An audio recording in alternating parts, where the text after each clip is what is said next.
Okay. All right. Next, we will move to the superintendent's report and Mr. Godfrey. Thank you, President Pulsifer. We will, in Dr. Johnson's absence, move directly to Barbara Gentry, our science consultant, presenting the new science standards.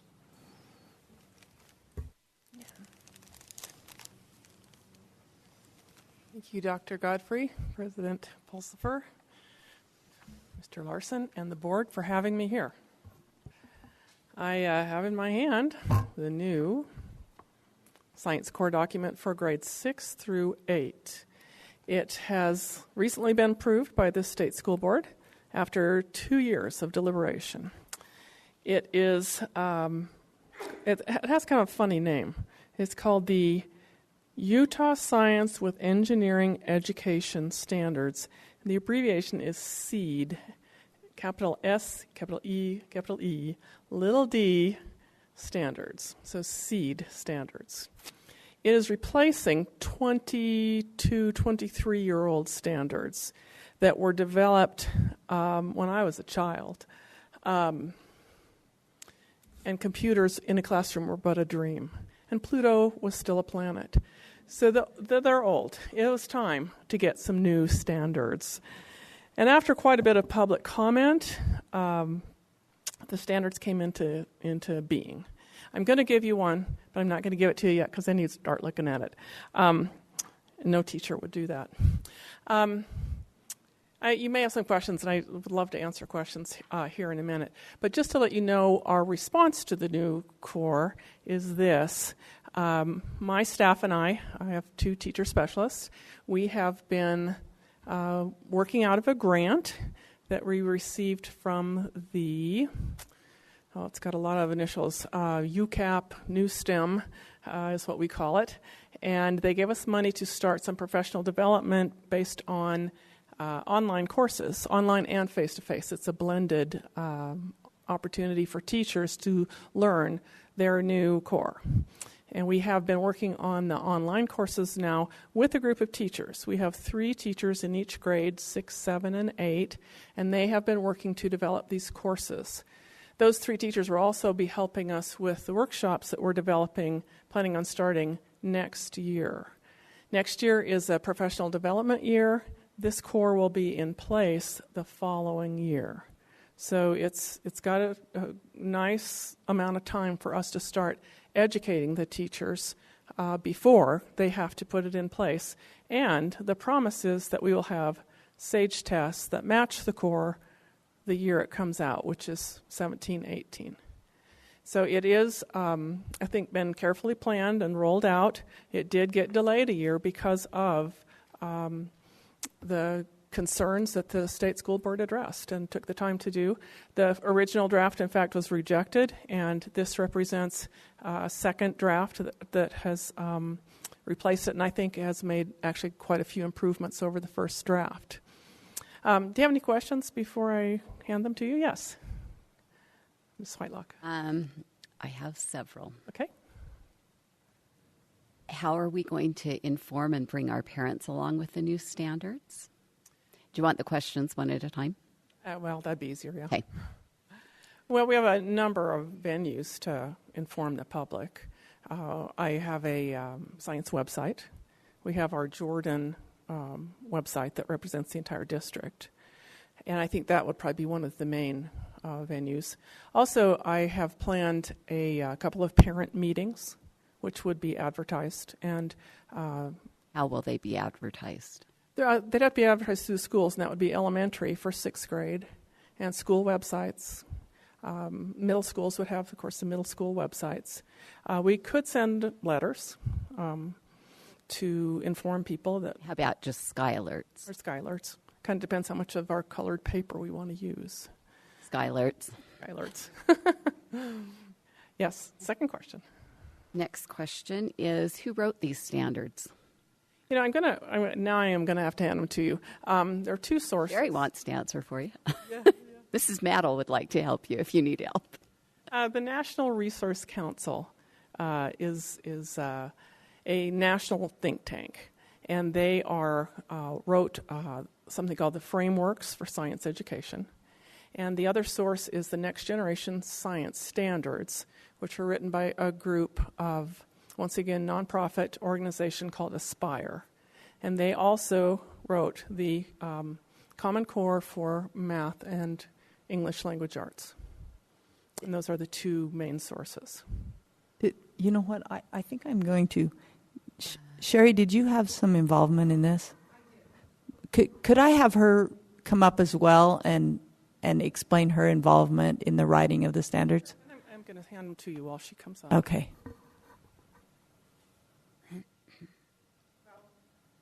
Thank you. Thank you for letting me say something. Because actually, I'm a little bit saddened of what finally came out. I was served on a parental review committee at the State Office of Education that was specifically to set these standards, and we got a little bit hijacked by some anti-Common Core people, and it was fine. But not that my place was on that. I sought to be on that committee because I wanted to get computer science put in the core standards, and they did get approved in our meeting. And they went on, and it was in the first draft that I thought, so I was surprised when I saw the final ones that were approved, the seed, that it doesn't specifically say computer science, because the first two drafts that was in, they were into computer science. They kind of have watered it down to be engineering, and so I want to say I would prefer to have things, now I've made it too small, when it talks about developing a model or analyzing and interpreting data, all those things can be done with computer science. Anyway, how they came about is they started with a parental review committee. We went through the standards, and we created a document that we submitted to the writing committee to write the standards that addressed all the things that we concerned. And it wasn't just parents that were on the committee. It was also business leaders. It was education. Higher ed people were on it as well as middle school science teachers, because this is strictly 6th through 8th grade. Anyway, and so we submitted to the writing committee, and the writing committee took it and wrote it, and anyway, took what we input in. They didn't have to take everything we said, but then they wrote what they wanted, and it went to the Board of Education. And it was a long process, and it kind of got stalled and delayed. And what was finally passed, I didn't realize till after it was already passed that the things, that I wanted in there so desperately got axed. But, and so there was quite a bit of review, because then there was the writing committee, and then it went to the State Board of Education several times. And they asked for community input. And I was going to say, I've been to the meetings that they announced new course standards when they talked about the math things, and I think you get about 15 people there max. I am one of those people that shows up to those things. So I don't know if that's such a great way. I do like the Skylert. I don't know how to get people to... And anyway, sorry. I just had to say no. I would love to have more computer science in the analyzing and all that. Well, I appreciate your comments, particularly about the process. I think it's important for us to know that local people who had concerns just like you had a great deal to do with the writing of these. So thank you very much. Thanks for the time that you spent to do that as well. Okay. And my last question for you is, and I might already know this answer, but I want you to say it. The state board, how did they get public input, and how much did they get? They got a lot of public input. How did they get that? First is a big online survey, and the questions were relatively simple. They asked the respondent, did they support the core? And if it was yes, they sent them. When you say core, you really mean the science standards that are in this book, right? The SEED standards, yes. Okay. And they ask them, if they did not, what standard did they object to and why? And 99% of the no, I don't support the core standards, they couldn't name a standard. They didn't name a standard because it wasn't the standards they were concerned about. It was in their mind, the appearance that the federal government was involved. And that is, to the best of my knowledge, untrue. And why was Aspire chosen? Do you know that? I don't. Okay. The next generation science standards have been widely accepted in the United States.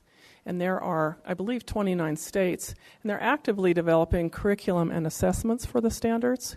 And that gives our teachers a lot of resources to work with from other states. But our teachers can choose their own curriculum and come up with Absolutely. that, correct? To teach And that these it gives them a lot standards? more choices. Okay. Yeah, Thank and expertise. Thank you. Can I respond to the computer comment? Because there has been a recent development. The state school board has approved computer science as a high school core subject for science. So kids will get a credit for computer science of their 3 science courses they need to take. So computer science. And the reality is the computer science that we're teaching in our high schools is a complete year-long course, which really gives the kids a lot more computer than they would get in bits and pieces in their science core. So I think we actually have increased the ability of our kids to get computer science.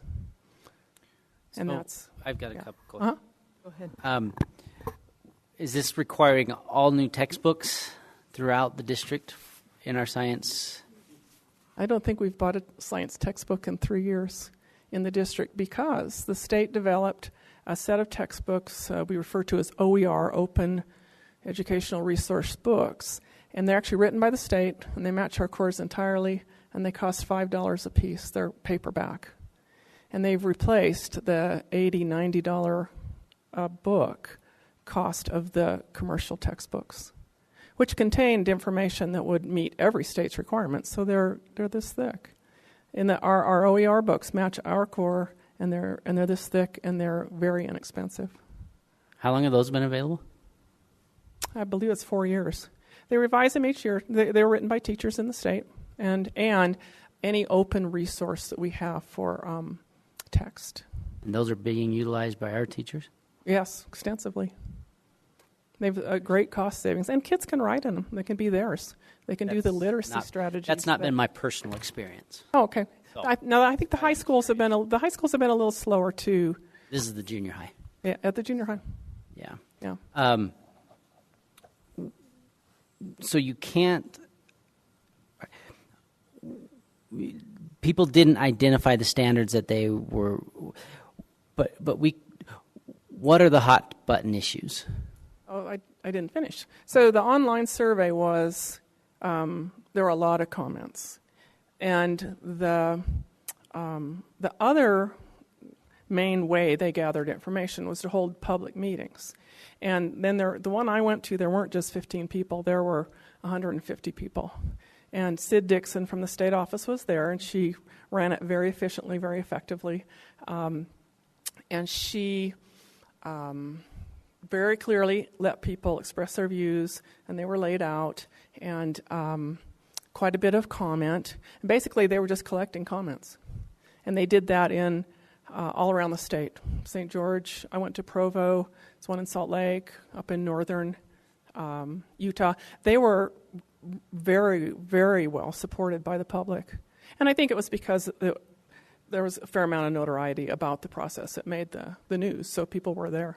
So I just want to echo Kayleen to some degree.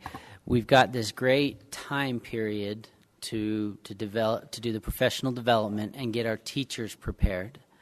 It would be a great misuse of that time if we didn't use that same time to prepare our parents, and that has to be a focus.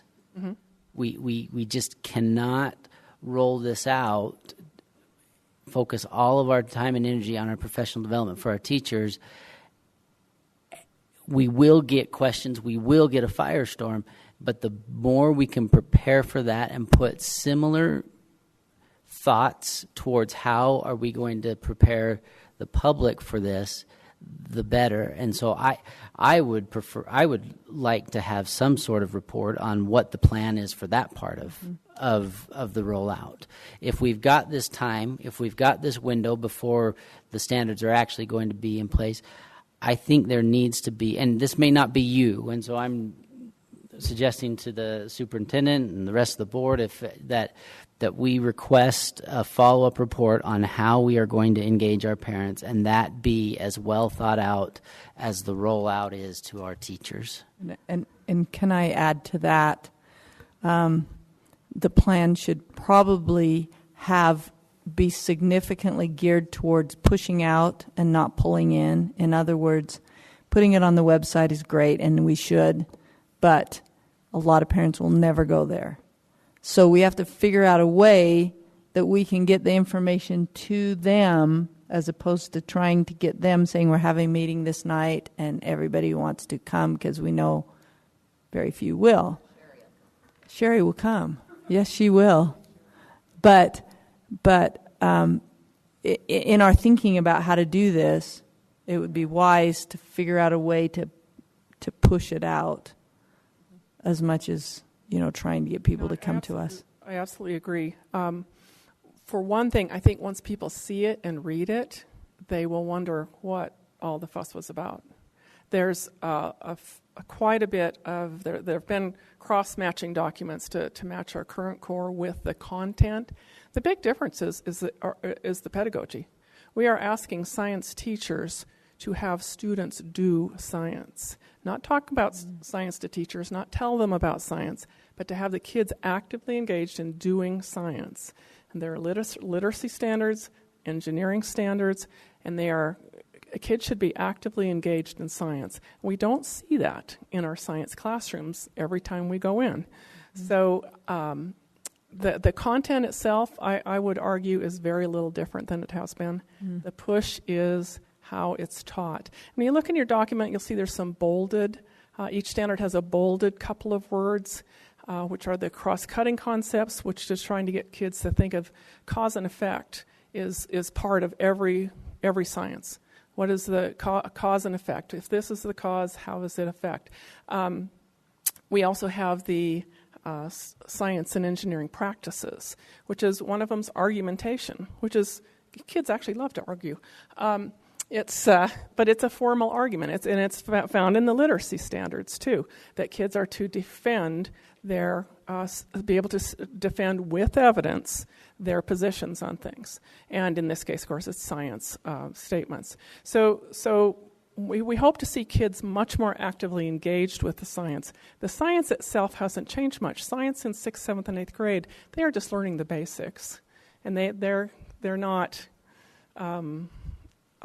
talking about really complicated science, but we want them to learn to talk about it in a much better way and to have a greater understanding at a deep level of what the science really is. Again, so I think that's all wonderful, but please don't forget the parents. How is Johnny or Susie coming home and talking about science? You say all we're really doing is changing how we're teaching. I wonder if that was the same comment that was made when the math standards were coming out and we saw what the firestorm over how we just changed how we're teaching the math standard. I mean, I'm just saying we can, I need you to not underestimate and isolate the parents from this process. We need to have a way that they are fully part of this rollout. Right. Well, when a child comes home and says, I need to defend my argument, it does. It's new language, and it is something that parents need to know what that's one of our practices. How does that work? What does that look like? And right now, we're putting together curriculum, and for us, it's an experience. How do we define that in a classroom? How does it look? And just in the same line, when kids come home and have homework to do, are parents going to understand what they're supposed to do, or are they going to say, why are they just not memorizing the periodic table or whatever? And what is this? I don't understand this. And then that's partly where the firestorm comes in. It's like, what are you doing, and how come you're not teaching our? If you need me to get a poster board and make a nice science fair project presentation, I can do that. But Yeah. I mean, what about the other things? Mr. Godfrey. And we can work as a staff to be sure that there's a comprehensive plan that the board is aware of in advance, that pushes the information out to parents, makes them aware of the changes, how they can support their student and the teachers, and that in the future, as they have questions, they know where to go.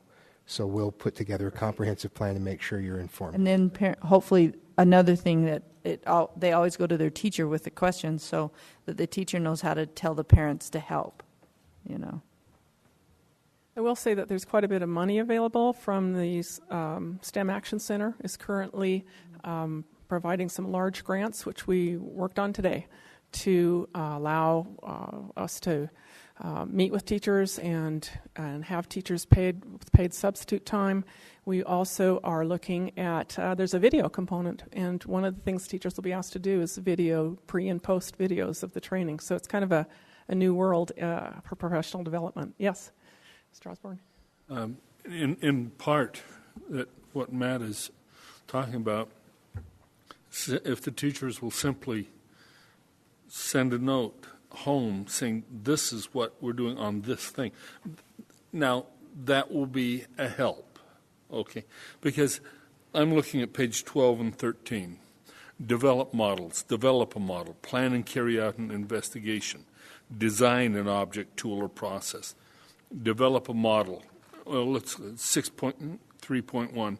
Develop a model to describe how the cycling of water through Earth's systems is driven by energy from the sun, gravitational forces, and density. That's the water cycle. But that asks them to understand a whole lot more. And all of these, almost everything here is develop a model, develop and use. And I think it won't solve all the problems, but it's one thing that we can do.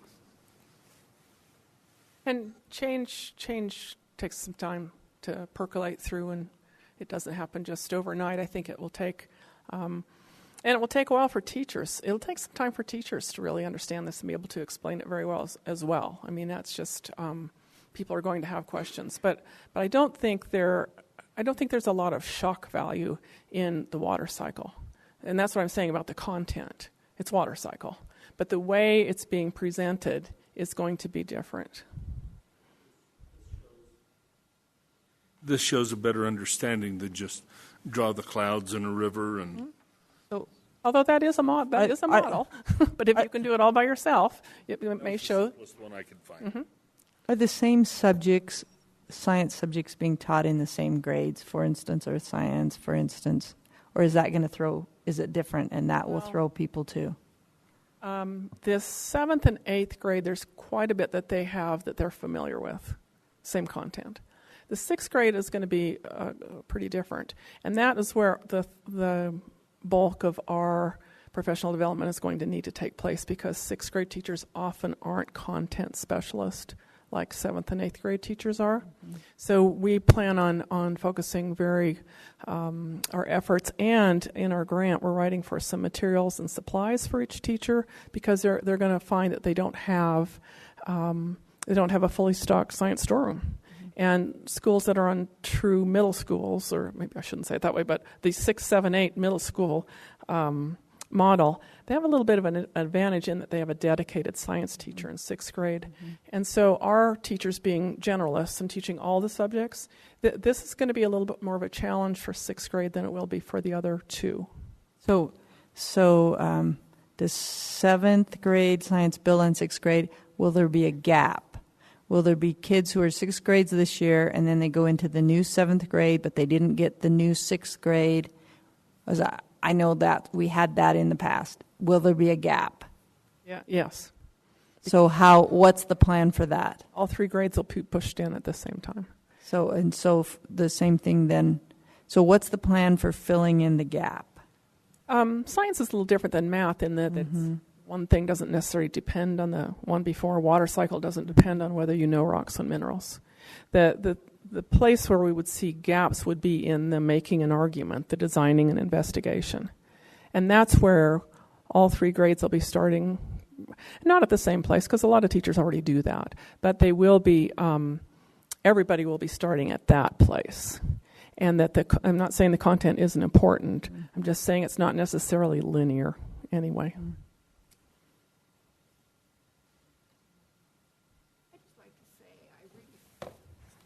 I really like the idea of students doing science. I think one reason we don't have more kids fascinated by science is they think science is reading a textbook, and they don't realize that they do science every day. Absolutely. So that part of it is really, I think, a positive thing for children. And I think the engineering projects are going to be new to some classrooms. And kids do love an engineering project where they're given a challenge in any way they want to meet it. And they do amazingly creative things. That'll be exciting. I'm sure we'll have other questions. Please feel free to email me I'm not isolated. or call me. I guess my frame of reference for science is Mr. Monson's 8th grade science class. Are you familiar with He's a his- wonderful teacher. Is that what more of this is going to look like? I mean, he was always you talk about engineering project. There was always, they were doing science. Absolutely. Is that, Absolutely. that's what's going to get rolled out. We want to see that same excitement everywhere. Okay. Thank you very much. Thank you. We really appreciate what you're doing. We really do. Even though we're asking you all these concerns, we just want to make sure this has its maximum benefit for our students and, minimum of problems. Thank you. Okay, is that okay? Okay, appreciate